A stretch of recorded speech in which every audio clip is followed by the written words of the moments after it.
अच्छा है। Water suits के ऊपर एग मास भी दिखाई दिया, मौत भी दिखाई दिया। और 37-38 साल हो गए मेरे को करने के अंदर काम करते हुए। जितना भयंकर रूप प्रोबोरर का इस साल पश्चिम उत्तर प्रदेश में देखा है वैसा कहीं नहीं, कभी भी नहीं देखा।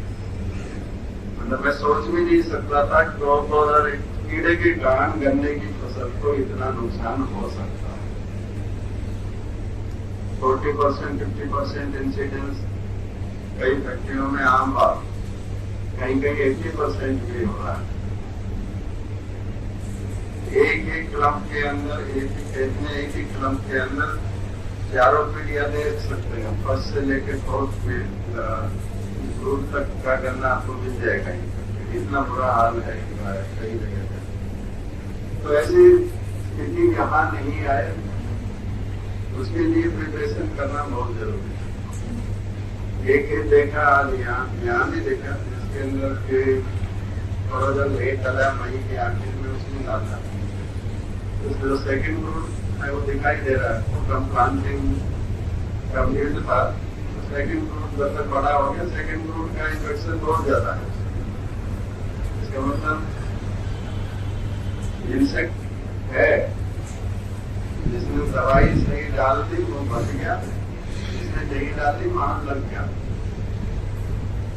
तो सही समय पे डालना बहुत जरूरी, दवाई को सही समय पे डालना बहुत जरूरी है। खाली दवा भी काम नहीं करेगी। जैसे बहुत दवाई डाली, दो बार लोगों ने कोरोजन डाला और दुकानदारों की दुकानें खाली कर दी, इतना केमिकल डाला है इस तरीके से।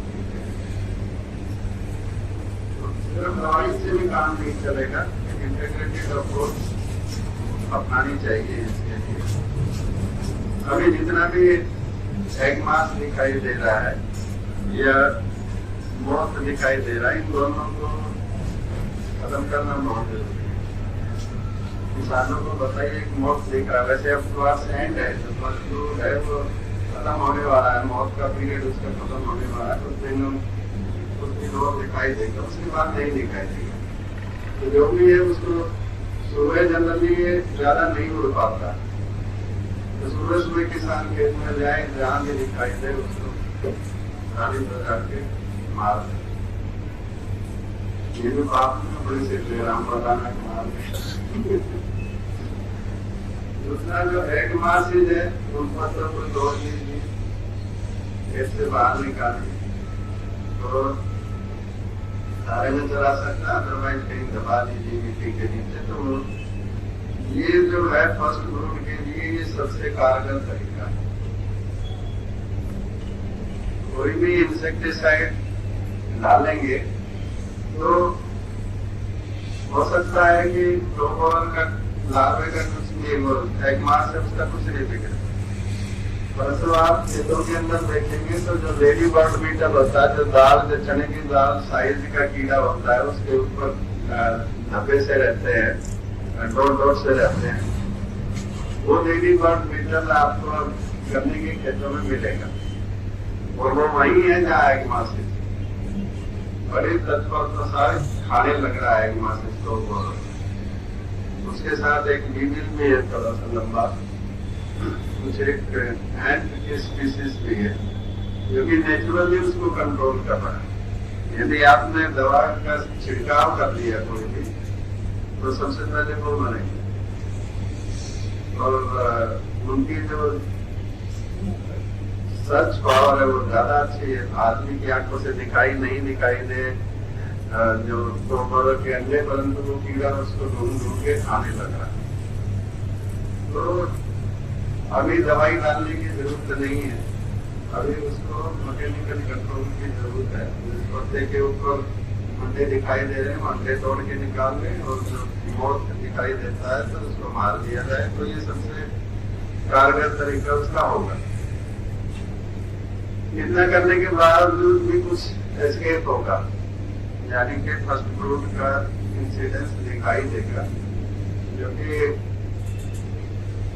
15 अप्रैल तक यदि एक बार उसमें घूम के देख लिया जाए खेत में लाइन वाइज, तो जिस भी सूट में दिखाई दे रहा है उसको काट के वो सूट बाहर निकाल। फर्स्ट फ्लोर का तो मैकेनिकल कंट्रोल बहुत ही इफेक्टिव होगा। थोड़ा सा जमीन से नीचे खुरपी से या दराती से काट के उस रूट को चारे में चला सकते हैं, नहीं तो खेत से बाहर निकाल दे तो ज्यादा अच्छा रहेगा। यदि इतना काम कर दिया तो आगे जो इस साल है आप लोगों के एरिया में स्थिति नाम मात्र का तो है, तो वो स्थिति बड़ी रहेगी। परंतु अभी इसको छोड़ दिया गया तो फिर इसके बढ़ने की पूरी संभावना है। जो वेदर फोरकास्ट है वो भी इस साल कम बारिश का है और ये बढ़ेगा। टेम्परेचर लास्ट ईयर से पहले लास्ट ईयर तो मार्च में बढ़ा था, इस साल तो फरवरी में ही बढ़ गया। इसीलिए फर्स्ट फ्रूट दिखाई भी बहुत ज्यादा दे रहा है, एग मासेस वगैरह। तो इसको सिंसियरली लीजिए, सीरियसली लीजिए, इस पर काम कराइए, जैसा से कराइए काम। तो मई के अंदर दवा डालेंगे, जो भी 3 महीने के काम करे वो दवाई डालिए। अभी कोरोजन है, परंतु लास्ट ईयर के एक्सपीरियंस को देखते हुए मेरा कोरोजन से विश्वास उठ गया।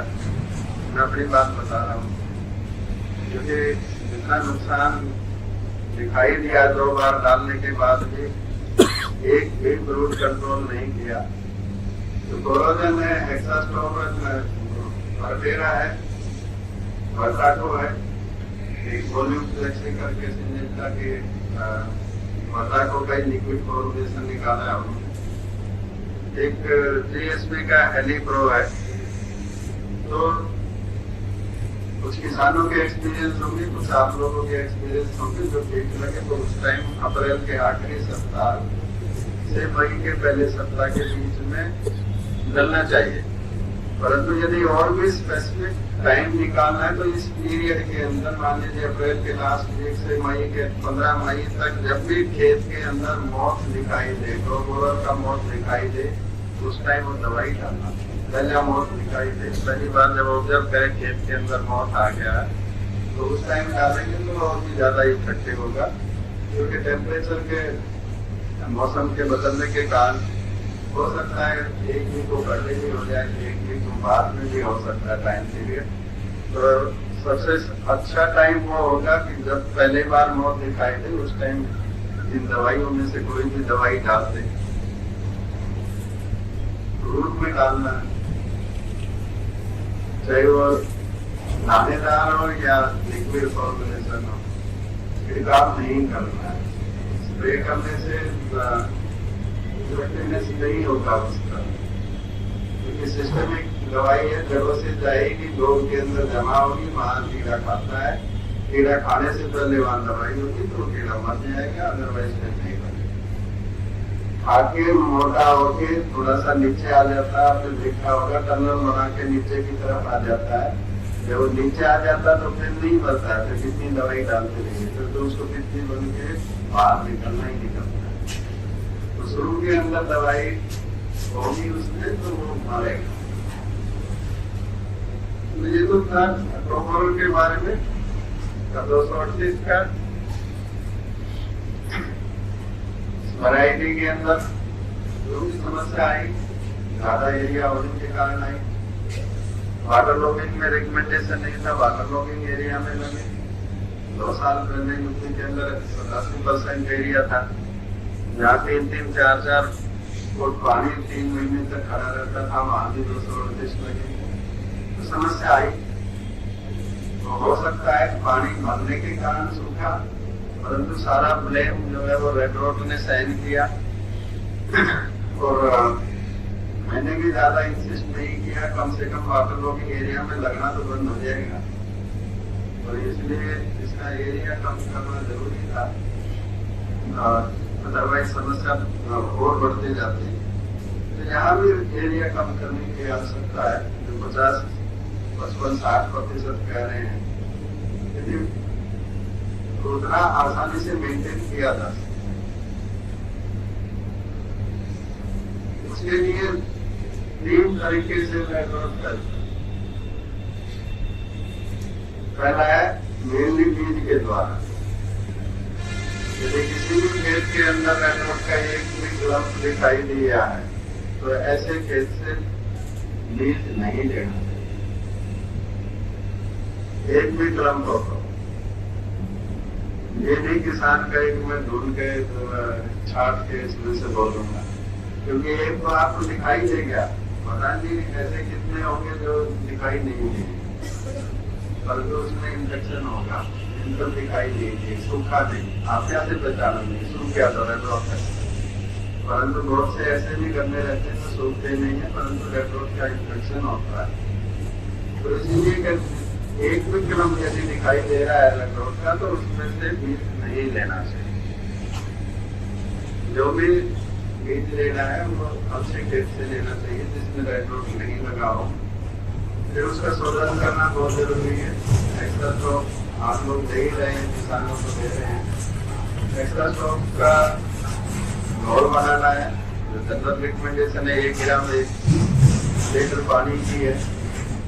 जितना बीज भिगोना चाहता है उसी के हिसाब से पानी की मात्रा ले, उसी उतना ही ग्राम उसमें एक्स्ट्रा स्टॉक का घोल बनाए, डुबो दे। परंतु ये नहीं कि डुबोया और बाहर निकाल दिया, ऐसे करने में ट्रीटमेंट नहीं होती है। करे या नहीं करे बराबर है, दवाई का भी वेस्टेज, टाइम का भी वेस्टेज, लेबर का भी। उसको शाम तक बीज कटवाइए, शाम के टाइम घोल बनाइए, उसमें डुबो दीजिए, अगले दिन सुबह उसको निकाल के उसकी धुआइए। किसी को नहीं लगता वो आंखें खराब हो जाएगी, तो ऐसा कुछ नहीं है। उसकी कंसेंट्रेशन इतना ही रहा कि 1 ग्राम 1 लीटर में रहा तो खराब नहीं होगा, इवन 18 घंटे के बाद भी नहीं होता। आंखों भी खराब नहीं होगी यदि कंसेंट्रेशन ठीक कर देगा। अब बहुत सारी चीज उस पानी के अंदर डाल दोगे, कंसेंट्रेशन बढ़ा दोगे तो फिर वो एक अलग इश्यू हो जाता है, उसको ये दवा को ब्लेम नहीं कर सकते। परंतु 10 से 12 घंटे यदि भीगेगा तो कंटेंट से वो दवाई जो है अंदर जाएगी और जो भी इनोकुलम उसके अंदर बचा हुआ उसको पता। ये सही तरीका है सीड ट्रीटमेंट का। तो सीड आपका शुद्ध हो गया यदि ऐसे कर दिया। अब सोयल में क्योंकि यदि ट्राइक्लोट लगा हुआ है और उसमें से गन्ना निकाल दिया और इसके जो स्टबल्स है उसके ऊपर जब तक वो स्टबल जिंदा जब तक रेडोट जिंदा रहेगा। स्टबल सूख गया तो रेडोट भी मर जाएगा। तो खेत के अंदर वो यदि ऐसे खेत में दोबारा से गन्ना लगा दिया तो संभावना है कि जो नई फसल है उसमें रेडोट आए। तो उसके लिए जो ट्राइकोडर्मा आप लोग दे रहे हैं वो अच्छा है। ट्राइकोडर्मा के बारे में मैं कहूँगा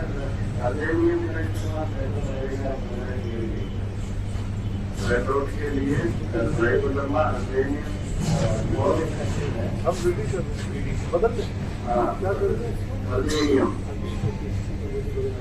ज्यादा इफेक्टिव है रेडोट के अगेंस्ट। तो उसको आखिरी जुताई के पहले डाल दीजिए। ये नहीं होना चाहिए छिड़का बखेर दिया खेत के अंदर, एक दिन धूप भी पड़ा हुआ है, अगले दिन उसमें कट्टू चल रहा तो कोई फायदा नहीं होगा, धूप में मर जाएगा। तो जब डालना हो, जब खेत के अंदर ट्रैक्टर हो तो ही उसको डालिए ताकि पीछे से निकले और जमीन के अंदर वो मिक्स हो जाए और अपना काम शुरू करे, एस्टेब्लिश होना शुरू करे। तो जमीन से ट्राइकोडर्मा के उसको खत्म कर देगा। तो मुख्य सोर्स आपने कंट्रोल में कर दिया भूमि उपचार से और सीड के उपचार से। तीसरा कारण है फ्लड। पानी कहीं और से, मान लीजिए कहीं से जाके पानी आया, पीछे रेडोट का कोई खेत था, उसके साथ इसके जीवाणु आ गए और वो पानी जहाँ भी रुकेगा वहाँ इन्फेक्शन के चांसेस बढ़ जाते हैं। परंतु ऐसी स्थिति के लिए किसी का जोर चलता नहीं, तो उसको भगवान भरोसे छोड़ देना चाहिए। परंतु जो 2 काम कर सकते हैं और जो इफेक्टिव है वो जरूर करें, तो 95% समस्या का समाधान हो जाएगा।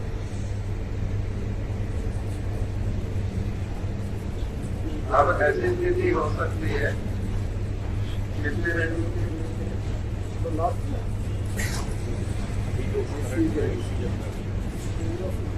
तो